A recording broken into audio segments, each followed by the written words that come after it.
പ്രധാനമന്ത്രി നരേന്ദ്രമോദി രാഷ്ട്രപതി ദ്രൗപദി മുർമു. പ്രധാനമന്ത്രി നരേന്ദ്രമോദി രാഷ്ട്രപതി ദ്രൗപദി മുർമു.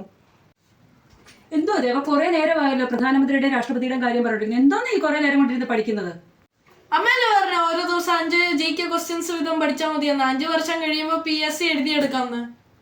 കൊള്ളാം. എടാ ഞാൻ എന്തോ പറഞ്ഞത്, 5 വർഷം കഴിഞ്ഞിട്ട് PSC എഴുതുന്ന കാര്യം. ആ സമയത്ത് ഇവരൊക്കെ തന്നെയാണോ രാഷ്ട്രപതിയും പ്രധാനമന്ത്രി? ഭരണമൊക്കെ മാറത്തില്ലേ?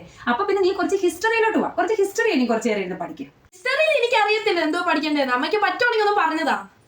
ഒരു കാര്യം ചെയ്യും, നീ ബുക്ക് എടുക്കുക, ഞാൻ പറഞ്ഞു തരാം. എന്നാലും നമ്മൾ ഹിസ്റ്ററി പഠിക്കാൻ നേരത്തെ നമ്മൾ പ്രധാനമായിട്ടും പഠിക്കേണ്ട കാര്യം വെച്ചാൽ നമ്മൾ കേരള നവോത്ഥാന തത്വചിന്തകന്മാരുണ്ടല്ലോ, അത് നമ്മുടെ ശ്രീനാരായണ ഗുരുവിനെ പോലുള്ളവരെ. നിനക്ക് അറിയാമല്ലോ ശ്രീനാരായണ ഗുരു ആരാന്നുള്ളത് നിനക്കറിയാം.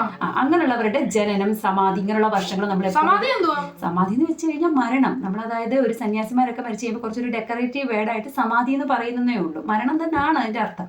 അപ്പം നമ്മൾ അങ്ങനെയുള്ള കാര്യങ്ങൾ നമ്മൾ കൂടുതലായിട്ട് പഠിച്ചിരിക്കണം. അപ്പം നമ്മൾ റീസെന്റ് ആയിട്ട് ഇപ്പോൾ പഠിച്ചിരിക്കേണ്ട വർഷങ്ങൾ എന്ന് പറഞ്ഞാൽ നമ്മുടെ ഗോപൻ സ്വാമി തിരുവടികളാണ്. അതാരാന്ന് പറഞ്ഞിട്ട് റീസെന്റ് ആയിട്ട് നമ്മുടെ നാട്ടിൽ മരിച്ച ഒരാളാണ്. 2 സമാധിയാണ് പുള്ളിക്ക് നടന്നത്. മനസ്സിലായോ?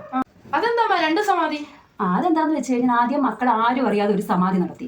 അത് എന്നിട്ട് മീഡിയക്കാരും പോലീസുകാരും എല്ലാം കണ്ടുപിടിച്ച് അതെല്ലാവരും അടിച്ചപ്പോൾ ഇവർ കുറച്ച് വൈറലായി. അത് കഴിഞ്ഞപ്പോൾ മഠാധിപന്മാരെല്ലാവരും കൂടെ വന്ന് വലിയൊരു മഹാസമാധിയായിട്ട് നടത്തി.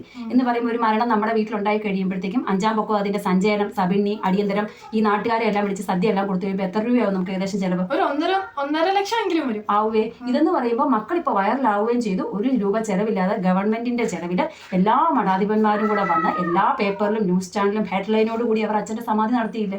അങ്ങനെ വേണം മക്കളായ അങ്ങനത്തെ ബുദ്ധിമുട്ട് കേട്ടോ.